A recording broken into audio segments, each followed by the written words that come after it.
For decades, he operated in the shadows, not as a fugitive constantly on the run, but as a man who had built a system so powerful that it protected him from the very institutions meant to stop him. While authorities searched, investigated, and pursued leads, he was doing something far more dangerous. He was building an empire. This empire would eventually stretch across continents, control key trafficking routes, and generate billions of dollars over the course of decades. But when he was finally captured, everything changed. What followed was not stability, not resolution, but chaos. And from that chaos, a war emerged. The arrest of one of the most influential figures behind the Sinaloa network did not mark the end of the organization. Instead, it exposed just how fragile the balance within it had always been. For years, multiple groups operated under a shared structure, each controlling different territories, routes, and operations. They were not united by loyalty, but by necessity. That balance depended on control, coordination, and mutual understanding. The moment that control disappeared, the system began to fracture almost instantly. Two rival factions quickly emerged from within the same organization. Each side claimed legitimacy, each had access to vast financial resources, heavily armed personnel, and deeply rooted networks of influence. What began as internal tension rapidly escalated into open conflict. Entire cities became battlegrounds. Neighborhoods that once functioned normally were suddenly overtaken by fear. As night fell, streets emptied. People stayed inside, aware that violence could erupt at any moment, without warning or reason. Within less than a year, the scale of the violence became impossible to ignore. Thousands of people lost their lives. Kidnappings became a daily occurrence. Entire communities were caught in the middle of a conflict they had no control over. Even with the deployment of military forces across key regions, the situation continued to deteriorate. The presence of authority was no longer enough to restore order. Both sides were too deeply invested. Too much was at stake. This was no longer simply a struggle for power, it had become a fight for survival. To understand how such a powerful and resilient system could emerge, it is necessary to go back to its origins. Long before the billions, before the international networks, and before the violence reached such extreme levels, the foundations of this empire were laid in one of the most isolated and overlooked regions of Mexico. The mountainous areas of northern Mexico, particularly within the region that would later be known as the Golden Triangle, provided the perfect environment for the early stages of this system to develop. This region, spanning parts of Sinaloa, Chihuahua, and Durango, is characterized by rugged terrain, limited infrastructure, and minimal government presence. For decades, it remained largely disconnected from the rest of the country. Opportunities were scarce, and economic conditions were harsh. In such an environment, people adapted in whatever ways they could in order to survive. It was here that the foundations of the trade began. What started as small-scale cultivation gradually evolved into something much larger. Initially, the focus was on crops such as poppy and cannabis, both of which had growing demand across the border in the United States. As that demand increased, so did production. Entire communities became involved in cultivation, not out of ambition or greed, but out of necessity. For many families living in poverty, it represented the only viable source of income. Over time, this activity gave rise to a parallel economy, one that operated outside the formal structures of the state. Within this system, new figures began to emerge, individuals who understood not only how to grow and transport these products, but how to organize operations, manage risk, and build networks. These individuals were not simply participants in the trade, they were architects of something much more complex. At that time, the structure of these operations was relatively simple. There were no large, centralized cartels as they exist today. Instead, smaller groups operated independently, each controlling their own territory and resources. However, despite this apparent fragmentation, there was one crucial element that connected them all: an understanding with the authorities. Nothing moved without approval. Every shipment, every route, every operation came at a cost. Once that cost was paid, activities continued with little interference. This system was not chaotic. On the contrary, it was highly organized, functioning almost like an unofficial extension of the state itself. Corruption played a central role, allowing operations to proceed smoothly while maintaining a level of deniability for those in power. For a time, this arrangement proved effective. It allowed the trade to expand without attracting excessive attention, and it provided a level of stability that benefited all parties involved. However, this stability would not last indefinitely. As demand for drugs in the United States continued to grow, so too did the scale of operations. What had once been a regional activity began to take on international dimensions. At the same time, organizations in South America, particularly in Colombia, were facing increasing pressure on their established trafficking routes.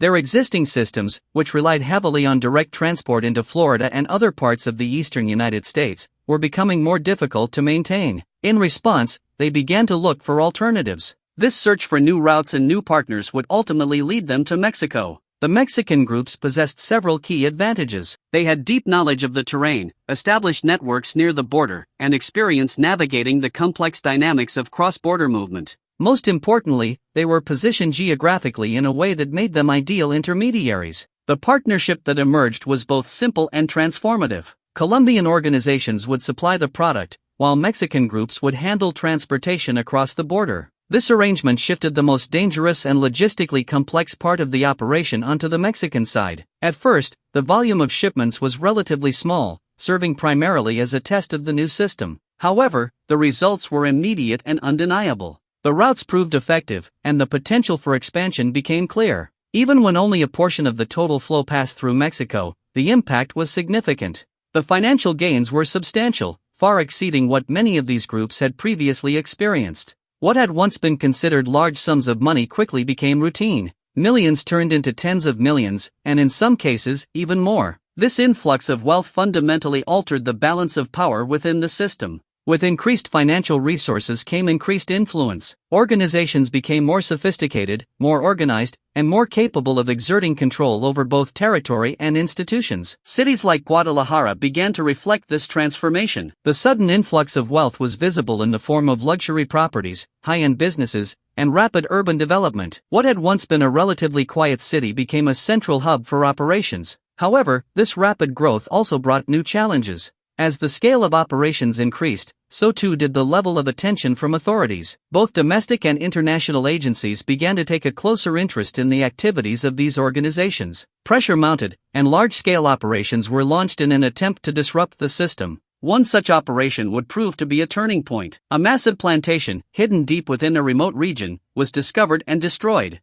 The scale of the operation was unprecedented, involving thousands of tons of product and representing a significant financial loss. The discovery exposed not only the scale of production, but also the extent of the networks involved. The response from the organization was swift and brutal. Those believed to be responsible for the exposure were targeted, captured, and eliminated. This act sent a clear message: any attempt to interfere with the system would be met with severe consequences. However, it also marked a shift in how the organization was perceived, both domestically and internationally. Following this event, pressure intensified dramatically. Governments could no longer ignore the scale of the operations or the level of violence associated with them. Key figures were identified and targeted. Arrests were made. Some leaders were captured, while others went into hiding. The structure of the organization began to change as it adapted to these new challenges. Despite these setbacks, the system did not collapse. Instead, it evolved. New leaders emerged, bringing with them new strategies and approaches. The organization became more decentralized, allowing it to operate more flexibly and withstand external pressure. This adaptability would prove to be one of its greatest strengths. Amidst all of this, a new generation was quietly rising. Individuals who had entered the system at lower levels were gaining experience, building connections, and positioning themselves for future roles. Among them was one figure in particular who would go on to play a significant role in shaping the future of the organization. At the time, he was not seen as a major player. He operated away from the spotlight, focusing on learning rather than leading. While others sought attention and recognition, he remained in the background, observing how the system functioned. He understood that power in this world was not solely based on force, but on relationships, strategy, and timing. This approach would eventually set him apart. While others relied on violence to assert control, he focused on building alliances and maintaining stability. His ability to navigate complex relationships and adapt to changing circumstances allowed him to rise steadily within the organization. As the network continued to expand, its reach extended far beyond its original boundaries. New routes were established, new partnerships were formed, and operations became increasingly international in scope. The organization had transformed from a regional network into a global system. But with that expansion came increased risk. Authorities became more aggressive in their efforts to dismantle the network. Surveillance improved. Cooperation between international agencies increased. The environment became more challenging, and the margin for error grew smaller. Yet, despite all of this, the system endured. It adapted, reorganized, and continued to operate. Because at its core, it was designed to survive. However, the cracks that had begun to form would eventually lead to something much larger. The internal divisions, the external pressure, and the shifting balance of power all pointed toward an inevitable conflict. And when that conflict finally erupted, it would not just reshape the organization, it would change everything. Officially, he was tasked with hunting down members of the Guadalajara cartel, but in reality, he was one of the most corrupt officers in the country. Calderon didn't just accept bribes, he controlled outcomes. Who got arrested, who stayed protected, and who disappeared entirely often depended on who paid more. Like a mercenary operating behind a badge, his loyalty was never to the law, but to the highest bidder. And in 1987, that loyalty would play a decisive role in a turning point that reshaped the entire underworld. With support from American authorities, Calderon launched an operation targeting Pablo Acosta in a remote village near Ojinaga. The location was isolated, far from major cities, making it the perfect place for a controlled strike. But Pablo was not a man who surrendered. When confronted, he chose to fight. The standoff ended quickly and fatally. Pablo Acosta was killed, and almost immediately, the rumors began. In the underworld, his death was not seen as a simple operation. It was seen as a message. Some believed it had been orchestrated from within. Investigative journalist Anibal Hernandez later claimed that Amado Carrillo Fuentes had paid Calderon $1 million to eliminate his own mentor. DEA reports cited in Texas Monthly pointed in a similar direction, reinforcing the idea that this was not just enforcement, it was strategy. Others, however, rejected this version entirely, arguing that Amado had no involvement and had simply managed to avoid being targeted, once again staying ahead of the chaos. But regardless of which version was true, the outcome was the same. Pablo was gone, and the balance of power had shifted. Amado moved quickly. With one less major figure in Chihuahua, he began consolidating control over key regions, strengthening routes and securing influence. But his ambitions extended far beyond local dominance. His focus was already shifting north, toward Ciudad Juárez, one of the most strategic border cities in Mexico. At the time, the city was controlled by Rafael Aguilar Guajardo, a former federal agent with deep institutional connections.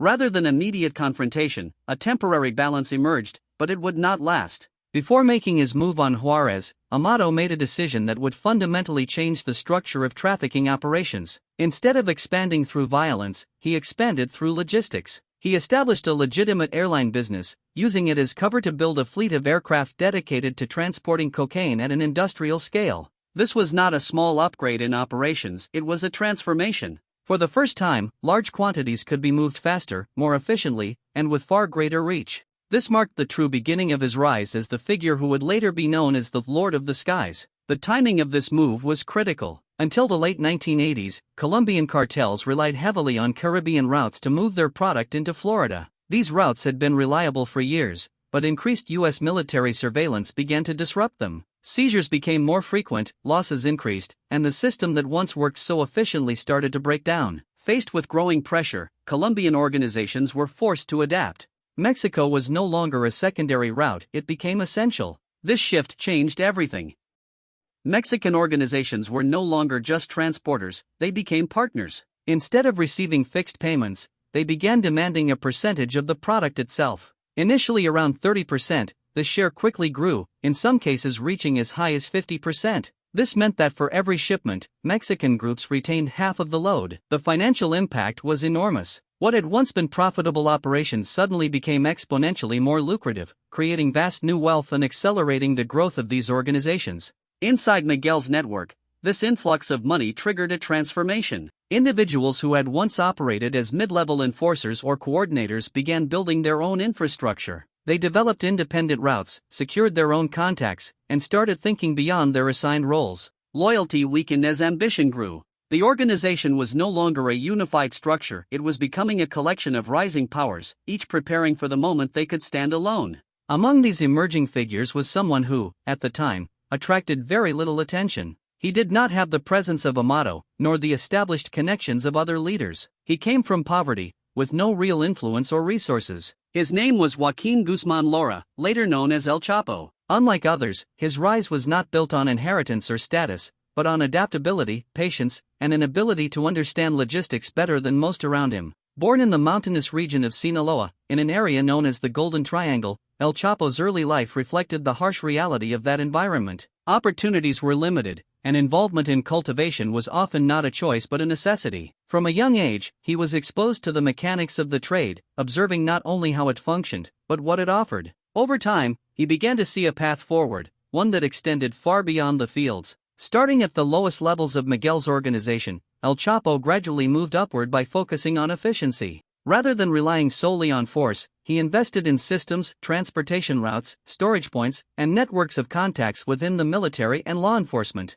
Alongside figures like Hector Palma, he helped establish key infrastructure in regions such as Nayarit, where shipments from Colombia could be received through clandestine airstrips and coastal entry points. This logistical foundation allowed operations to run smoothly, even under increasing pressure from authorities. As operations expanded, the structure became more complex. Shipments moved through multiple stages, each handled by different groups. One team received and stored the product, another transported it north, a third managed border crossings, and additional networks handled distribution within the United States. At every stage, commissions were taken, reducing overall margins but increasing the resilience of the system. No single point of failure could collapse the entire operation. Despite this growing influence, El Chapo remained a relatively minor figure in the late 1980s. According to later testimony from his former pilot, known as El Gordo, his organization consisted of only a few dozen people. Yet even at this stage, there were signs of what was to come. His focus on logistics, combined with his ability to build strategic relationships,